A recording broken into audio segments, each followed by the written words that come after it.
Hello, everyone, and welcome back to another chapter of Experience and Interviews. I'm Mr. Gray, and tonight we've got a very special guest. Her name is Erin Montgomery. Erin Montgomery is a third generation ET contact in a fourth generation ET contact family. She began experiencing strange phenomena as early as 7 years old and has been able to retrieve some of those memories through hypnotic regression in order to help relieve some of the trauma that was created by those early encounters with alien beings. She continues to have UFO and paranormal experiences throughout her life and currently is not only working as a shaman to heal people energetically, unhaunt houses, work with spirits, and read people's cards, she's also learning how to do hypnotic regressions to help others who have suffered as she has. During the day, she works as a clinical therapist in the not so surprising location of Roswell, New Mexico. In the evenings, she can be found working with others on a spiritual level, writing new material, or working to engage more direct contact with beings not of this world. She's the author of the book Dirty Little Secret Confessions of an Alien Contactee, which can be purchased on Amazon. So, Erin, thanks a lot for coming on. Sure. Thank you for having me. Yeah, when we spoke a bit on Facebook, and the thing that really came out to me was that you're a third generation contactee within a fourth generation contactee. But I'd imagine that means you're one of your grandparents, at least, grandfather, grandmother, were contactees as well. Correct. Yeah, my grandfather on my father's side was a contactee. And then, it traveled down the line. My dad and my aunt have had experiences.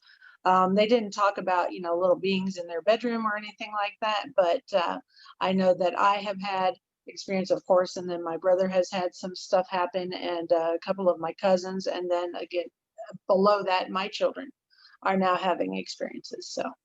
So yeah. So, do you know a reason why that the is it do you have like military family or Actually, no, my family is not a military family, so that makes it really interesting. We are not military. My No, my grandfather was a miner. My dad's an engineer. So, yeah, no, none of us have been in the military. what's your blood type? Oh, but I don't know if it's negative or positive. Okay. And your daughter, your child? I don't know their blood types You, either. you I you guess don't I know? should look into that. Yeah, I'm O positive, so yeah, that was a bit strange when the whole O negative thing came out. hmm I Um, think I'm O positive, but I just don't remember, okay, honestly. yeah. Um, Now, okay, so do you know anything about your family's history that could, explain why you've been having contact? I have heard that there's something about the combination between Irish and Native American blood Okay. that is really interesting, but that's all speculation. I really don't know. And I would love it if I had, history beyond, or before my grandfather, but it just doesn't exist. See, yeah, well, hopefully you get more answers down the road. I've Mhm. since being Canadian and all, where the militaries are prevalent. They were not really like I've got friends in the military, but not I don't have family within the military, and so I thought, why am I getting contact? And I found out, like a few years ago, that my grandmother's bloodline was, if you trace it back to England, they were nobles, and that family branch, yeah, the name originally was Elfwine, which meant elf friend or magic friend. Oh, So, wow. so yeah, that's it's really old, like old English. Before that, before the Romans, that's how far back it went, like old Germanic, and Mm. in Anglo-Saxon, the word elf means shining being. So I thought there was like an ancient alien type of thing Wow. going on. Yeah, So that is very neat. So I thought that something like mine might have happened to your ancestors, or it could explain why you've been having contact because a lot of the times there's a bloodline factor. So to find out what really happened would be really fascinating. And Aaron, Mm. can you tell me about your family history? Uh, yes, I know a little bit about the Riley family. That's my maiden name, and the line that the contact goes through in the in Ireland up until the early 1600s, we were a noble family. There was a lot of money involved, and there were arguments with the Crown of England. There was strife among us like that, and I believe it was because we were Catholic. I don't know. I'm not sure exactly why, but the Rileys had to leave, and there's like a diaspora that happens with the Rileys, and some of them go into other places in Europe, and some of them came to, well, what is now America. Of course, back then it was just barely starting, because I think it was 1614, I think, when my ancestor got on a boat in London and came this way. Strangely, we've our ancestors went through the same thing. Oh, really? Yeah, well, the story that I heard from my grandmother, they there was a war in England. They didn't want to fight the crown, so they fled to the States. The war against the British. They did the Alawans didn't want to fight the crown again, so they fled to Canada. Oh, wow. Okay.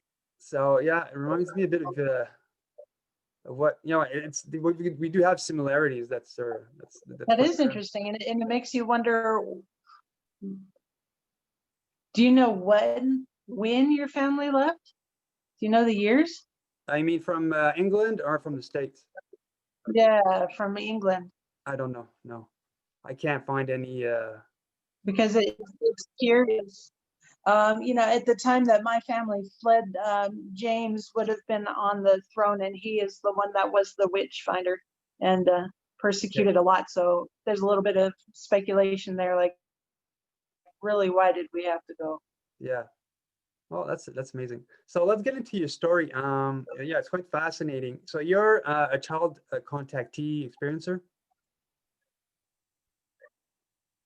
Yes, I was very little when I was having contact, and it's continued my entire life. I didn't. It's only been recently that I've had like the earliest memory pop up, and I was around 4, and it's just a flash, just like 3 seconds maybe of a memory, and that's just being in a room that was very sterile, very white, and I was sitting on the floor with a couple of other small children. We were playing with some blocks, and an older boy, maybe around 10 or so, passed the doorway and said, "Hey, I know who you are," and then walked on. And that's it. That's all I remember. So the interesting thing, humans don't start to form memories until about 4. And so maybe that is like the earliest memory I could possibly have of contact. Well, my memories go. I think my memories would go back as far as back as the age of 3, because I'm 4 years older than my brother. We're two boys in the family, and he wasn't born yet. So it has to be around the age of 3 that I'd be telling my mom that there were people in my bedroom at night and whatnot. So. Oh, do you remember doing that? Yeah, I remember doing. Yeah, wow, my mom, like years later when I started learning about ETs, she's the one that brought it up again, because I totally forgot. Oh, wow. So yeah. So cool. okay, so yeah, so let's go after that. What happened? Did the ETs start showing up in front of you physically, or like more astrally? Let's see. Through regression, because I really don't remember a lot when I was little, except for through regression. And when I had my first regression done, I specifically wanted to go to the time that was the most traumatic, so I can do some healing. At that time, I was not sleeping. I would, had to have the lights on at all time, and I was in a pretty paranoid state. Don't come get me. I don't want you here. Leave me alone. Type of attitude all night long. And so I was taken back to the age of 7. And the beings were physically in the room with me. I woke up, and there was one like just right by my head, and yeah, and she was like she felt female. It was a typical gray looking alien, and to me the pictures of grays that you see all over, and of course I'm surrounded by them here. They're everywhere. Their faces are really flat in those drawings. Even the alien toy that you have behind you is very flat faced, and to me that's not how they look. It's a very pronounced, it's longer in the snout looking, and what, angled back on the top of the head, not a big bulbous and Okay. flat face thing. And she was with me, and there were two others, one near the foot of the bed and one by the door of my bedroom. The one at the foot of the bed touched my foot, and I floated up, some sort of anti-gravity thing, and I was taken into the hallway, and we went up through the ceiling and up through the sky and into a ship.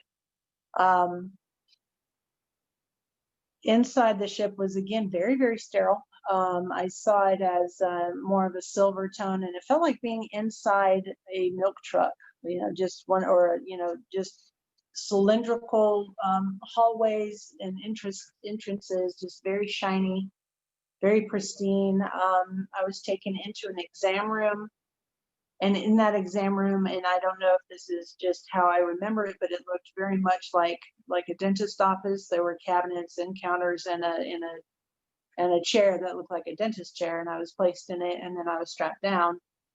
Started to get a little bit nervous at that point in time, like, why are you strapping me down? I don't I don't know why you're doing this to me. But then a really tall being came in the room, and it's that point in time that I started to panic. And they had to work really hard to calm me down, to soothe me. And, I had the face in my face type of encounter that a lot of people talk about. You're going to calm down now. Everything is okay. You're going to be fine. But whatever it was about that very tall being, whose face I cannot recall right now, and I think it is due to that fear, that little bit of trauma. I couldn't tell you what kind it was.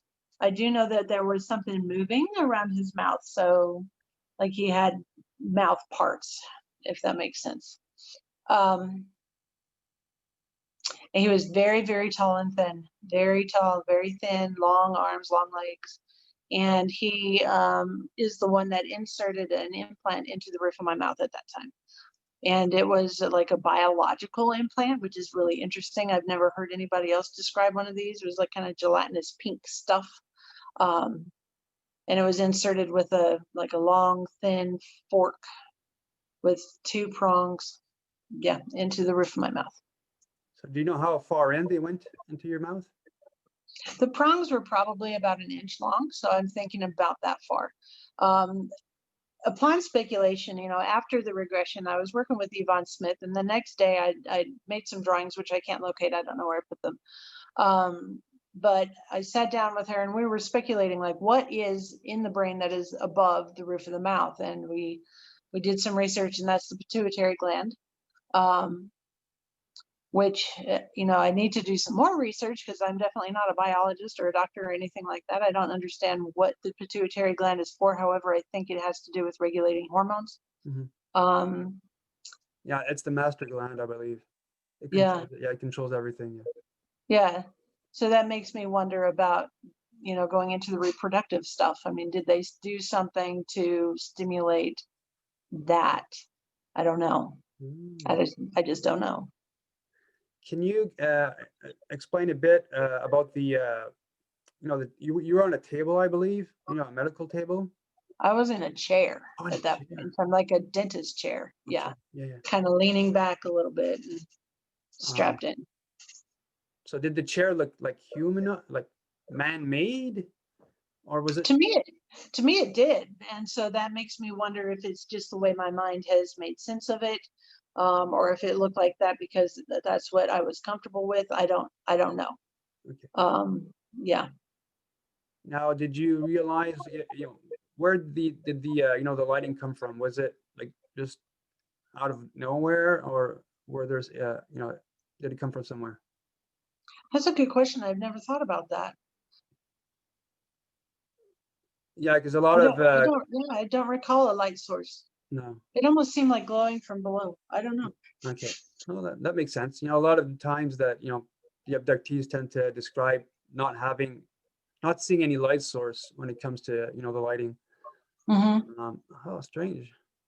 And so, coming back to the gray female you were talking about, how did you know that she was gray? That she was female? Did you feel it from her? I just felt it from her. Of course, there was no outside indicators of female or male. Yeah. I honestly don't remember if there was any clothes. I want to say no, but yeah, it had, and maybe it wasn't necessarily female, but a nurturing feeling Okay. was coming from the being. And so perhaps as a human, I would interpret nurturing as feminine. Yeah. Yeah. I've one time I had I was in pain and I called out to the universe, and during that, when I was sleeping, I'd have a vision of a gray, but I only saw her face and her hand over my chest. Like I only saw like 4 fingers, 3 fingers and a thumb, or one a small pinky and 3 fingers. I don't know. Um, but I was seeing her in a flash mode. Like you're going to a party and there's like a whole bunch of strobe lights and it's flashing and you're seeing people, but you know it's dark. It's white. It's you see them, you don't see them, like that. You know, it's flashing. Uh-huh. So I was seeing her in that state of just flashes of her, and I felt a female energy from her. Somehow I knew she was female, which to me, you know, I thought was amazing because you feel actually you know it's female. Right. Yeah. There's no indication otherwise. It's just an empathic understanding that this is a female being. Yeah. Have you ever had any scan to try to locate the implant if it's detectable? No, I have not. I have not. And I wonder about that since it was a biological implant. I don't know if like, was it like DNA extracted from me that was used to create the goo, or you know, the flesh piece that was put in and there was something inside it so I wouldn't reject it. I don't know. Okay. I don't know. Wow. So what happened after that? Were do you remember if you were when you were brought back from that event? I remember after the implant was placed in, the tall being left the room and the female got me out of the chair and held my hand, and we went and explored a little bit, and she showed me out the window and I could see the planet down below and it was really cool. Yeah. And then I don't remember much else except waking up in bed Okay. at that point. At what age did this happen? I was 7. 7. Wow. And was this something that you talk about to your parents? Oh yeah, you didn't remember back then. It's through regression you I had. did not remember back Okay. then. However, there was a part of me I think that did, because not too long after that,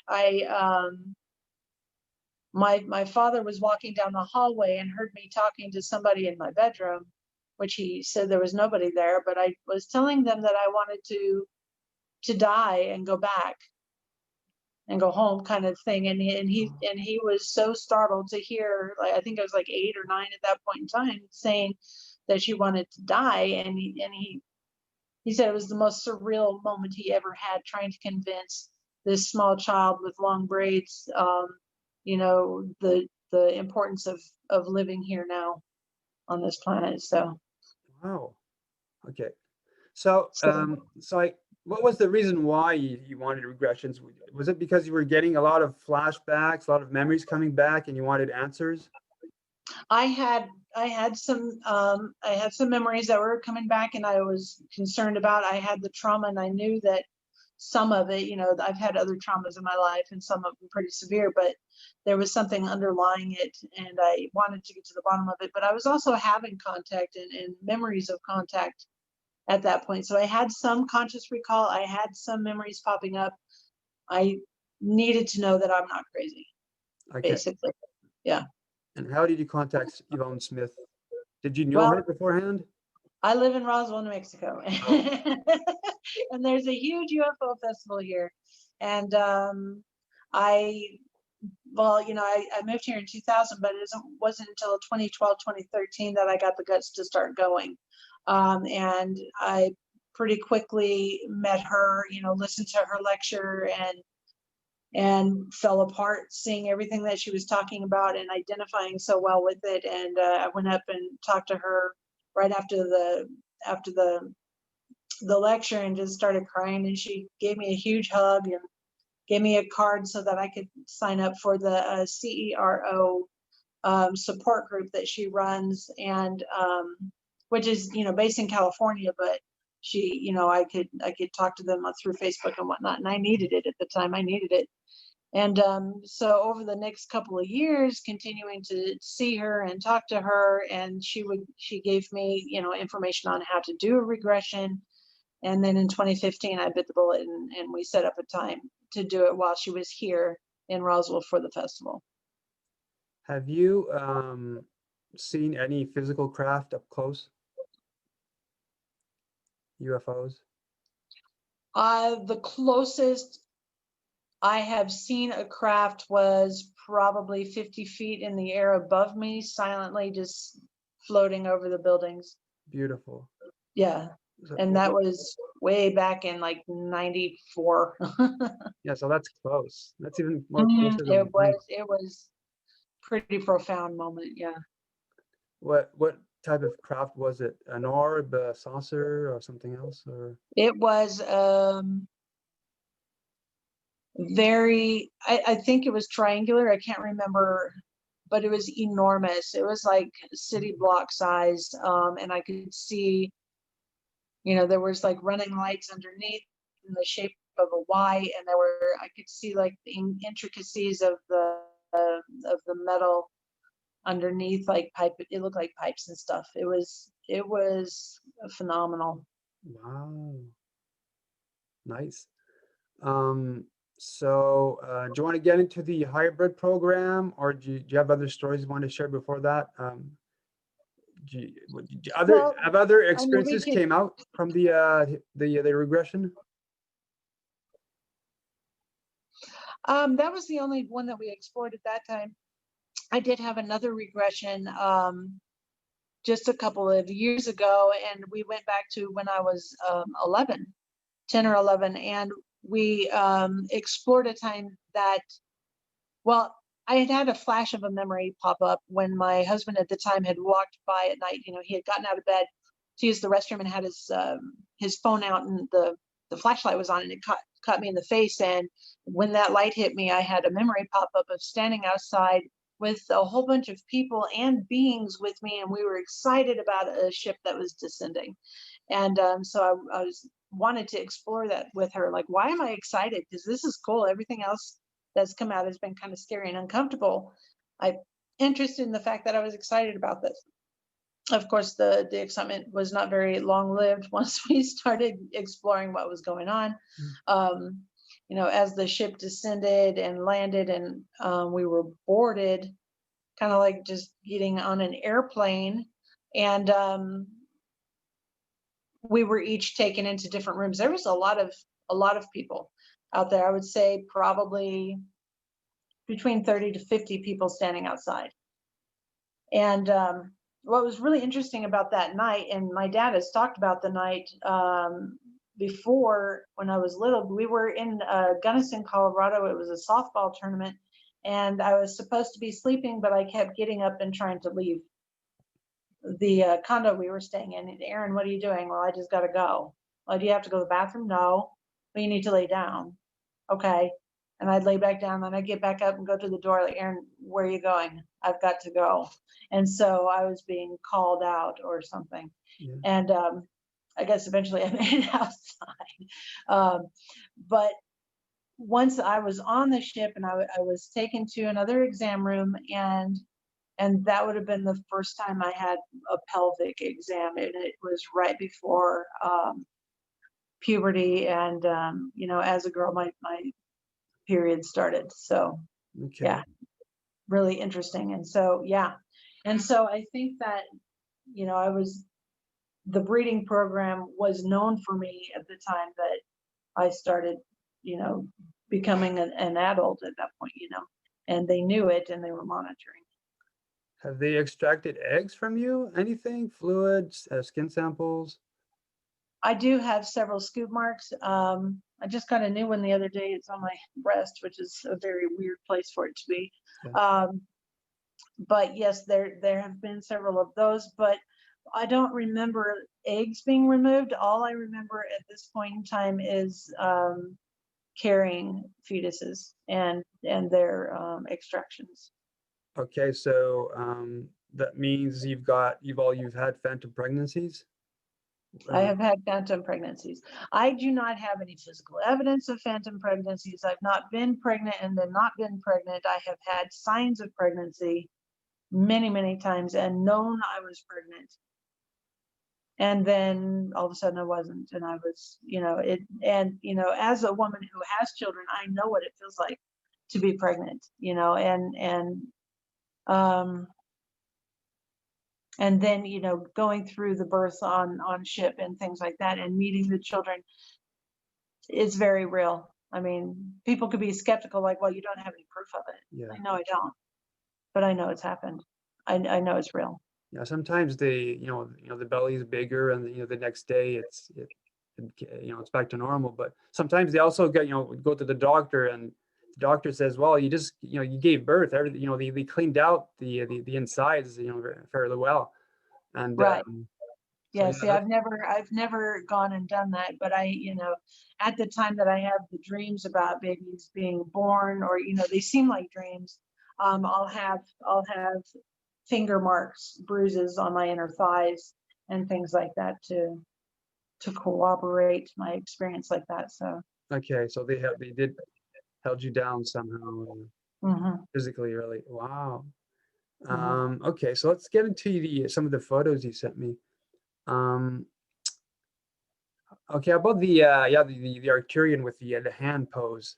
Ah, yes, that was a being that I discovered in a meditation, and it was a guided meditation with a woman named Cheryl Lynn. She calls herself the Cosmic Conduit. She's very, very exciting lady. I love this lady, and she walked several of us through like reaching into our higher selves, and we have a team of people around us that are here to help us with our spiritual needs, and this guy that I drew was there, and he was kind of front and center, and yeah, when I drew him, the hand, it's kind of like this. The hand gesture that he had was extremely important. It was like a greeting. I knew that was one of the ways that he was, that was part of his language, was his hand postures. Okay. Very interesting character. So he didn't say anything telepathically, or he just showed himself to you? He just showed himself to me. He put his hand in that position, though it felt like a greeting. I don't know exactly what it meant. Okay. Wow. Um, okay. How about the painting? That it's a female, with blonde hair. Right. That is one of the hybrid children that I know that I have. Her name is Yuli. And she actually does interact quite a bit. And she's just very sweet. At Very what sweet age girl. did you meet her for the first time? The first time I understood that she was my child was she's about, well, it was just a few months ago, and she's about 8 or so. So were you on board a craft, or were you on the planet when when this happened? Did shuttle down? I was here, and she was coming to me like astrally and talking to me, Okay. and showing herself on camera and things like that. Okay. Wow. Um, and how about the gray within the bubble that you talked about? Um, Oh yeah, and that is, that particular gray that I drew is very similar to the ones that I was working with when I was little. That elongated face. And I was doing the dishes. My youngest was 2, so this would have made it, or maybe she was 1. So 2001, 2002, something like that. I was already here in Roswell. I was doing the dishes and happened to be doing one of her old sippy cups. And over one of the holes in the lid, there was a big bubble formed. And I looked in the bubble, and this was the face that was looking back at me, not my own. So I quickly left the kitchen, and I was doing a lot of art at the time. So I think, this is probably the most accurate I could ever have drawn what I saw. It was at that particular time of my life. wow. And how about the Nicolette, the small baby? Nicolette, that I remember her birth. I remember carrying her and loving on her right after being born. And she was smaller than the palm of my hand. She's maybe this big, teeny tiny. And I remember playing with her and giggling with her and just, changing her diaper, which is like the size of a thumbnail. It is so tiny. And it didn't really make a lot of sense. And when I woke up, like, that is so weird. How could you have such a tiny baby? But I knew her name was Nicolette, and I knew that she was mine. And later on ship, I met her again when she was about two or three, and she had wispy blonde hair and big black eyes, and her head was just a little bit too big for her body. So I knew at that point that she was a hybrid child. Okay. Well, yeah, the hair gives it away, but yeah, pretty cool. Have you ever Yeah. seen birthing chambers? What they describe as, a whole bunch of jars with, alien fetuses within them. Have you ever seen one of I those? have not seen that. I have not seen that. I have, I've dealt with the they're not even infants, they're way too premature. I don't know, but over and over and over again, I've dealt with these itty bitty little babies in my hands. And then sometimes when I am actually taken on ship to work with those babies, even if they're not mine, like if the mothers reject them and they need to have that bond. I specifically remember one time in particular where some beings came and said, "We need your help," and I went with them for that purpose. So how did they bring the child to you? Is it within? Are they holding them, or was it sometimes? I've seen drawings of special baby beds that I think it's a form of healing technology, but so they wanted you to physically hold them to try to make contact with them. So there's a Yes. there's a thing with the grays that when you do hold babies that you bond with them and they tend to survive more. Right. Yeah. It feels extremely vital. And as a mother, it makes sense because I'm going to want to do that as well. Mhm. And so when they are brought to me, I very often remember them in it almost looks like a basket. And it's so hard to describe these things because what I'm seeing isn't not necessarily what is there. And so this is where like the language of contact gets really confusing. Like how can I describe what I'm seeing in my mind that seems like a dream but it isn't real? You know what I mean? So it makes it really complicated, but oftentimes it's a little basket. So I mean, if the baby's this big, the basket is smaller than hand size. Yeah. And yeah, I don't know what the material is or what the purpose is, but it's always that type of container. Okay. Now, have they over the years have they told you anything specifically about? Sometimes we've got these apocalypse divinations that sometimes they try to force on us to get a reaction. Have they done anything to you like that? Not while on ship. I have had apocalyptic dreams. I don't know if that comes straight from them, but I do know that it's very common among experiencers to have those kinds of dreams. The last one I had was probably January of this year, and there were bombs being dropped around, and there was a strange like fog or mist, almost like an ash that would rain down. And if it touched you, you got sick, and some people were dying. So it makes me, yeah, exactly. Exactly. And I was in the doorway of my house covered with a blanket and I was safe. And yeah, Reminds me of chemtrails to an extent. kind of like chemtrails, but then it also reminds me of COVID-19. So Yeah. yeah, it makes me wonder what it was that dream meant. Okay. And can you talk about Nathan? Nathan is a being that came to me, I guess that would have been about 2010. I had recently separated from my second husband. And that was an extremely traumatic and dangerous marriage anyways, but I was on the second floor of my apartment and he appeared in the room and was like, come on. He kind of gestured like this, like, let's go.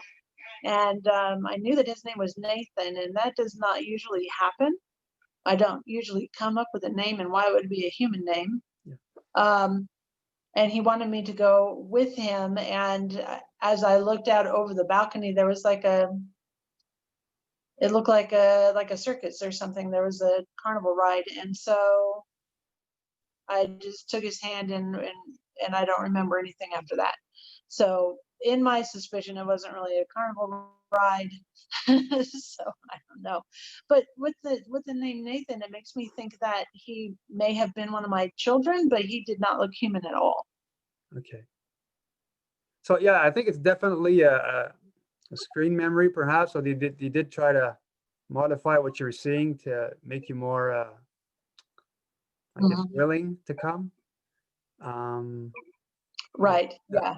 Yeah, that's been known to happen. I remember when I was dating an abductee from England a few years back, and she described, I think it was in front of her house.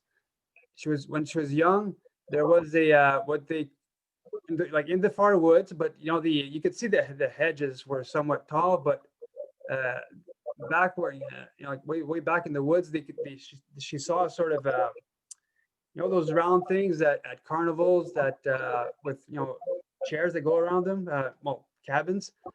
There, yeah, Yeah, the Ferris wheel. Ferris wheel.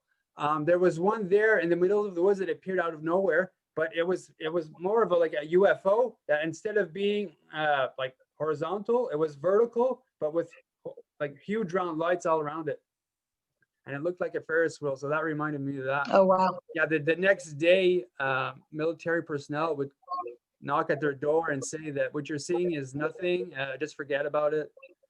So they, Oh, wow. yeah, pretty cool, but yeah, scary too. Absolutely. Absolutely. So do you remember ever having out of body experiences?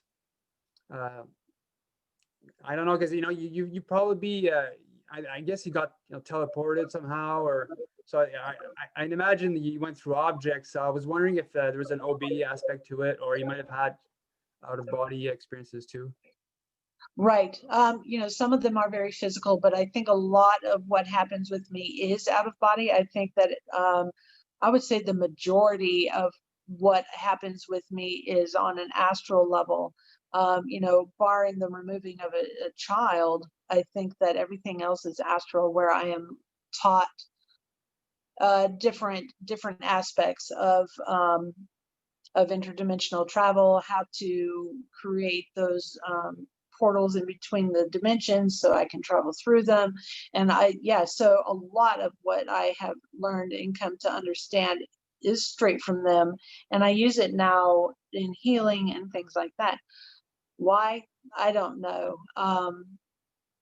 And I can't even really describe how it is that I do what I know how to do. And it's not like my physical body is walking from this world to another. It's all in my mind. And so I know that it's on a level that is different than the physical. Have you had well, when it comes to experiences, they tend to have a lot of paranormal stuff happen around them, ghosts and whatnot, things moving. Have you ever had that happen? My entire life. Okay. My entire life, there's been paranormal around me. It doesn't, I don't live in haunted houses. However, I have lived in houses that were haunted, but it's almost like I am haunted, Okay. And there's just stuff going on all the time. Wow. Can you get into like a specific story that could be pretty cool to talk about? Sure. Because of the contact I had, I was recently, I was recently gifted a motion camera for my bedroom. And I have had that thing going since April. And every night there's at least one entity that enters the room. It is either a slow moving like spirit orb that just kind of hovers around, or there's these rods that dart around and do loop-de-loos and do crazy things. There's these square shaped entities that can fold and maneuver around the room. There is some absolutely fascinating stuff happening in my room at night. And I sleep alone, so that's kind of sad. Yeah. And that's just one thing. And oftentimes, if there's an orb or something that moves over me, you'll see me like stir and move, and it will move away. So on some level, I'm aware of it, even though when I wake up, I don't know anything about it. And that's just the recent stuff. I write pretty extensively about mediumship experiences that I have, entities that will come and talk to me and ask to be crossed or help, somebody who has passed, who is stuck here, to cross on over to the other side. Mm-hmm.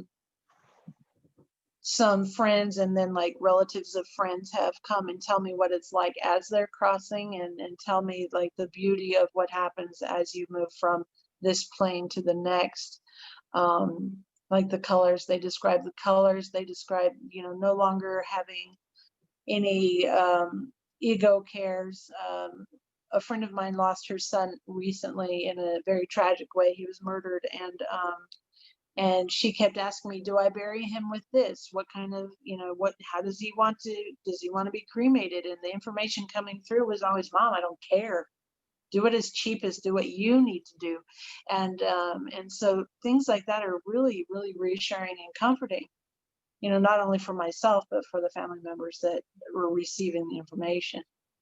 Yeah, there's a lot of contact between the living and the dead, and people don't realize that there's a lot of proof that comes out of it. And well, you do have those children that when they're young, they remember their past lives, and they can find their killer. But what I'm not really talking about that. Like a quick story.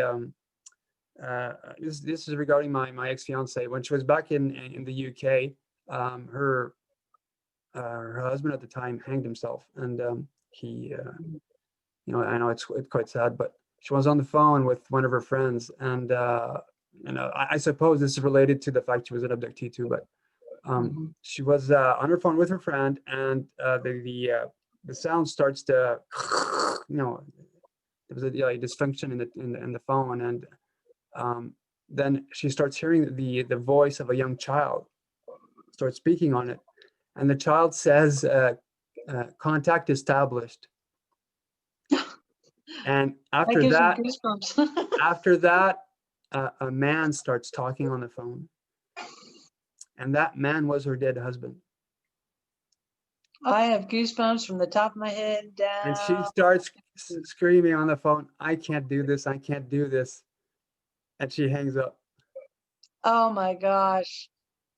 And so to continue on that, when we met, for extraordinary circumstances, it's crazy. But we met at Walmart's in Quebec, Canada, which is crazy. Yeah. Because she was sort of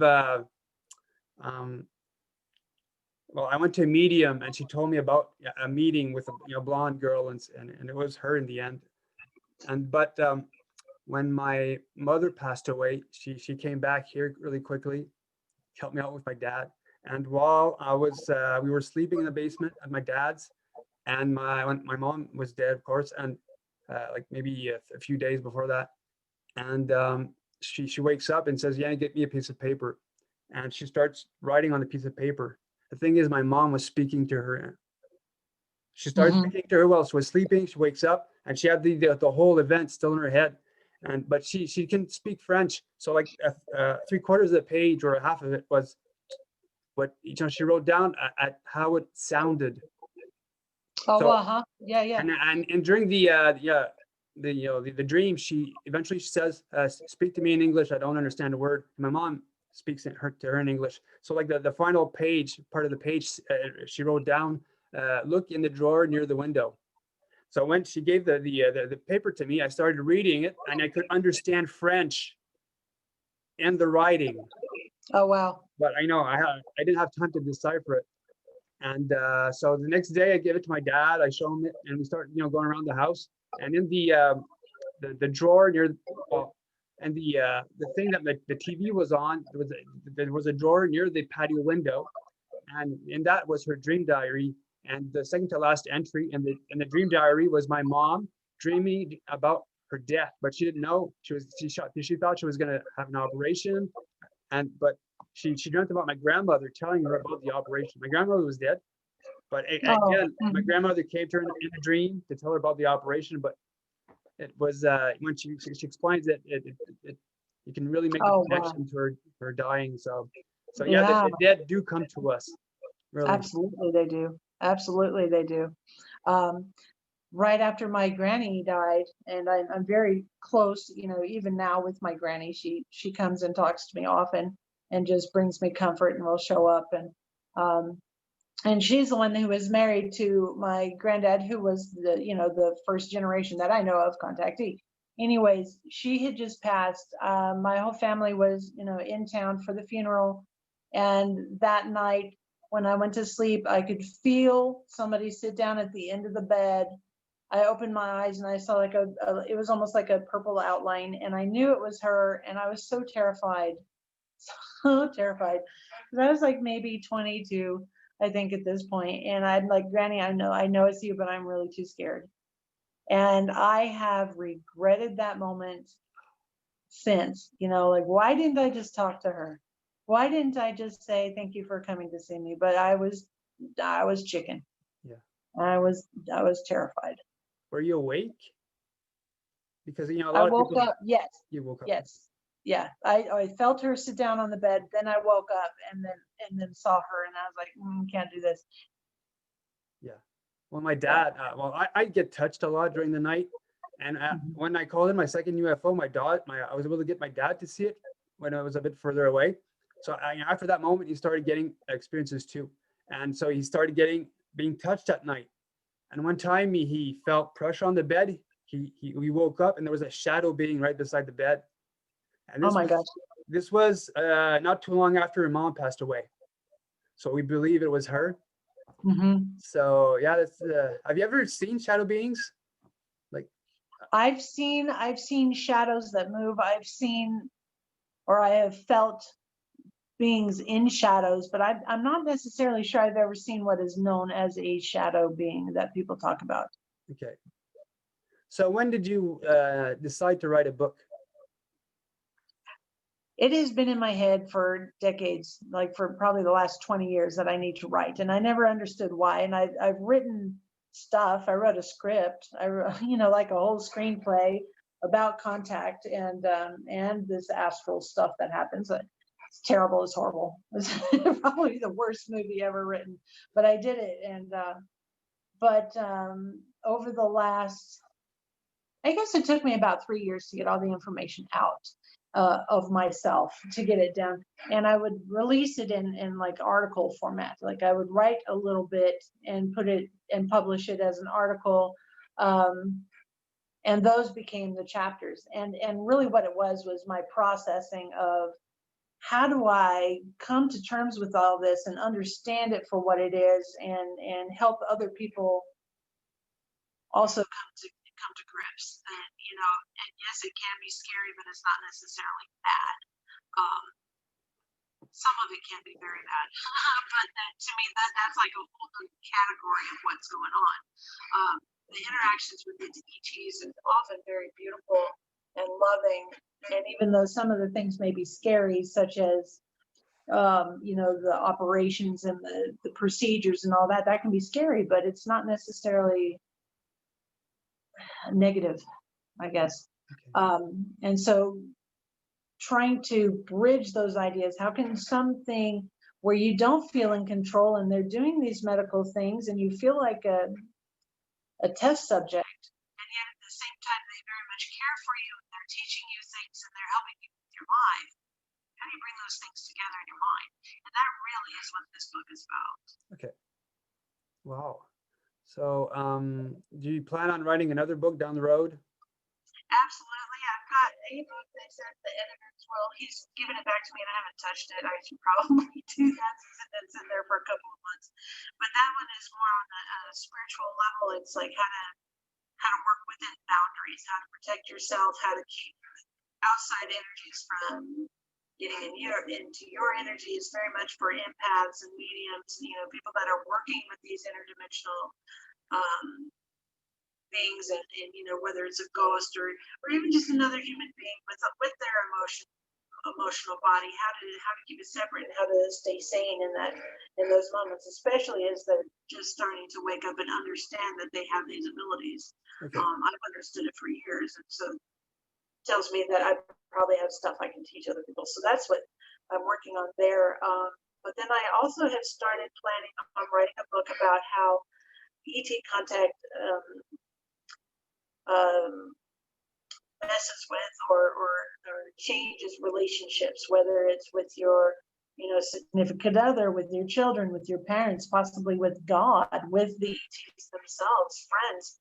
How does it change and evolve your relationships as you understand being a contactee? And then I also want to have those family members, spouses or whatever, talk about how they feel on their side. And I've started to gather up stories. I'm not very far along with it, so it's probably going to be a significant project. Another idea that's being kicked around is the actual language of contact. How can we talk about this stuff and give words to it and definitions for it so that people can understand what we're talking about? Because this physical versus astral versus dream, how do we make sense of this so that other people can understand what we're talking about? Okay. I have two daughters, Okay. and they both are contactees.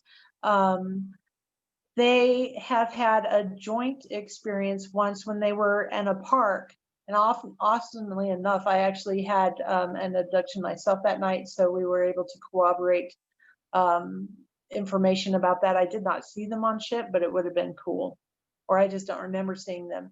However, they were in a park. They saw several lights in the sky moving, and they started to circle around each other. And then they ended up with a couple hours of missing time. And when they came to, there was supposed to be a trash can over here, but now it's been moved over here. So there, things were spatially moved around for them. And then in the morning, when they told me about it, I'm like, all right, I'm going to ask you this. Let's look for bruises. And my oldest daughter had bruises around both of her arms, like she had been picked up. And the youngest one had like handprints on the outside of her thighs, both of them, and they were pretty severe. And yeah, so I can suspect what they were going through at that point in time, knowing that they were, how old were they? 18 and 23 at the time. And so yeah, welcome to the breeding program. Oh no. Right. And that's probably one of the most difficult things for me as a mom to deal with, because I don't know how to stop it. And I certainly don't know how to stop it for them. So do they have any flashbacks of the event? They no, or they have not told me about it. They don't like me talking about these things. If I talk like, hey, I'm doing this radio show and I've got this going on, and my daughter's like, I really don't want to hear it. Okay. Like, oh, okay. I have to just kind of shut myself down, even though this is an exciting time for me. They are not in a place where they want to deal with this at all. Yeah, same thing with my family. So I feel you. Yeah. And so you being from Roswell, has there been is it still a UFO hotspot? Wherever I live, this is not where I'm originally from, but it doesn't matter where I'm at, I will have contact. Okay. I have contact here. I have several friends here that have contact, and I actually saw a ship just like a week ago. So yeah, I would say maybe, but I don't know. Maybe that's like a normal thing. If there are contactees around, you're gonna see stuff. Mm. So just because it's Roswell doesn't mean it's because it's Roswell, if that makes sense. Have any of your friends, being with you, have a certain experience happened to them or seen anything? I don't think that I've ever had an experience with friends that I can recall, that I'm aware of.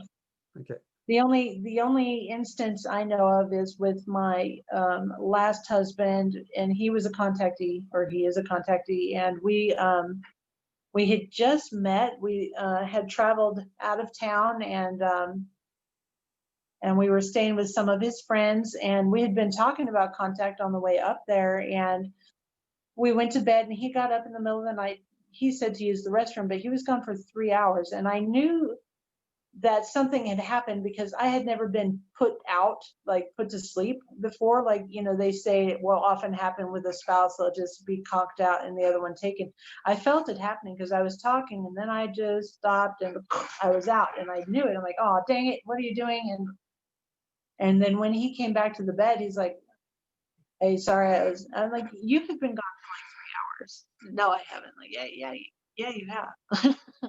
And then when he went to sleep, he had a dream of he had this image of a scoreboard, and this cracks me up. You know, there was a scoreboard on one side, it said aliens, on the other side it said humans, and the aliens had 1 and humans had 0. And I'm like, see, they got you. They got you, and now they're laughing about it and they're showing you. I mean, you know, the ETs oftentimes will have these quirky senses of humor that come through with this, and it's a delight sometimes to see this. And I'm like, you really can't deny this. You were gone for 3 hours. You had that dream. It had to have really happened. And then my thought after that was, what about me? But I was put to sleep, so I knew it was not for me. Yeah. It was an odd one. So do you have other episodes of missing time that happened to you too, or like to yourself? Yes, there's one moment of missing time I remember. He and I and two other contactee friends. One was from Los Alamos and the other one from just a town down below. We had gone for a hike the day before to try to find the crash site, and we got lost. We didn't find it. However, we had some really strange experiences that day. There was a ring cloud, like it was just like a smoke ring, and it floated slowly over us. Then it yeah, and then it turned into like an arrow. There was it was like a 45-degree point on the cloud. And then it drifted away, and we walked back to the car. We probably had heat exhaustion. It was well over 110 degrees. Why we were doing this, I don't know. However, the next day we drove on the other side of the mountain from where this happened, and this time it was my husband and myself and my friend that lives in Los Alamos. And as we were driving, and we were on a time crunch, and we ended up missing about half hour, 45 minutes. It was gone, and I was the only one that had a little bit of recall. And I wonder if that's because I have worked so hard to process the, you know, everything, and work on the recall and contact and being okay with it. And I wonder if that's why I had recall and those two did not. But yeah, so we lost about half an hour. From what I remember, there were beings all the way across the road, kind of waving their arms like stop, stop, stop, stop, stop. And my friend was driving, and she started yelling, slammed on the brakes. My husband was in the back seat, started screaming. They came to the vehicle, took us out of the vehicle, and I remember crying and sitting down on the side of the road, and one of them saying, "Is okay, just calm down, not a big deal." But that's all I remember about that experience. So what was the arrow and the cloud arrow? Were they pointing to I somewhere? think they were pointing to the crash site, like it's over there, stupid. That's what I really think, but I don't know. Okay. Well, and of course you couldn't have had access to the to the area. The military would have. Oh, there's no military there. Oh, there's no. Hmm. No, Oh, I think we should have turned left and we had kept going straight. okay. I Wow. think that's, yeah. Okay. Well, okay. Would you have any other stories that you might want to talk about? I could talk for hours about this stuff. So, I know. Have you ever had any problems with the military because of you coming out, or anything related to military? The other day I was told that there was a CIA agent in my Facebook friend list, so I got rid of that person. But not yet, Okay. not that I'm aware. However, some of my experiences do have a military element to them. And those are the ones in this other category that are just awful. Could you get into that? Is that too personal? No. I can definitely talk about it. I have recently been told about my labs. I don't know anything about it really. When I did a video with Rex Bear for the Leak Project, we talked about this, and it wasn't until after he had posted the link and it said my labs on there, I was like, wait, what's that? And then, like the military's involvement with these things, I'm like, oh, okay, now that makes sense. So so I'm just barely understanding what that means. But I remember being taken out of the house. However, it was not with like anti-gravitational floating like happens with the ETs. It was like in a cot. Like I was wrapped up in a sheet and I could see the sides of the sheet above me, and I could see there were gray beings that were carrying this cot, and we did go through the wall. And I remember thinking, that's really cool. And then I was gone. I don't remember anything until I was in excruciating pain, like labor pain in my lower abdomen. I was on a cot in a room with many, many cots and many, many women. And it was not on a ship, it was underground. I could tell because I could see the rock, like it was like rough rock walls and rather dark. And I was in horrible pain. There was like a surgical screen up over my stomach, so I couldn't see down below. I was strapped down, however, I could move my head. There was a strap across my chest holding me down, and I could move around, and that's how I saw that there were many women in the room. There was a being trying to keep me calm, as is often, there. And then there was he appeared human. I don't know if he was human or not. He appeared human. He was around, late 50s, maybe early 60s. He had white hair and a buzz cut. He was in military fatigues. He was wearing like a white lab coat, and he had a clipboard, and he was, making notes and walking around and looking at people and nodding. And then I started yelling, hey, can you get me out of here? What's going on there? And he like kind of glanced at me and then just walked off. And that feeling of a human not caring about another human really kind of broke my spirit at that point in time. And I fell apart. Like, how can you do that? And there's so many of us. What are we? Are we just cattle? And that was devastating and emotionally painful. And just that really, I'm going to say, it screwed me up. It screwed me up in my head and confused me, because I was having all these loving encounters with ETs and learning things, and it was beautiful. And then this. And at this point, my understanding is that they knew I was carrying a hybrid child, and they took it. They took the hybrid child that was not theirs. That's so sad. Yeah. It's really it's devastating. It's devastating, and when I'm on ship, I do not feel the pain. But they were definitely not easing that at all. I was, I don't think I will ever really get over that feeling of not mattering at all, like was exhibited there. So do you remember the year this happened, roughly? The year it happened would have been like either 2013, 2014. Do you remember being brought back from the event? No. So you remember being brought over there? I remember, yes, I remember exiting the house. I remember waking up in the moment and being just so upset. And then I remember I woke up in the morning and I had been crying a lot, because when I cry a lot, there will be broken blood vessels around my eyes and around my nose and across my eyelids. And I look like that when I woke up. And oh, wow, my eyes were swollen. And so I knew, like, okay, that was real. That was not just a dream. That really happened.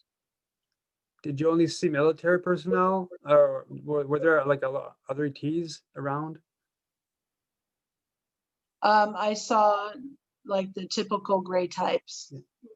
They were with me, and they were actually much more pleasant to deal with than the humans. But he was the only human I remember seeing, honestly. So Erin, thanks for coming on. Pleasure meeting you. Hope to see you down the road. Absolutely. If ever these these COVID restrictions stops and all the UFO conferences start over again, we'll have a chance to meet up. Absolutely. I can't wait. And to those watching, hope you enjoyed tonight's show. More experiencer interviews coming up, and I'll see you guys next time. So take care, everyone.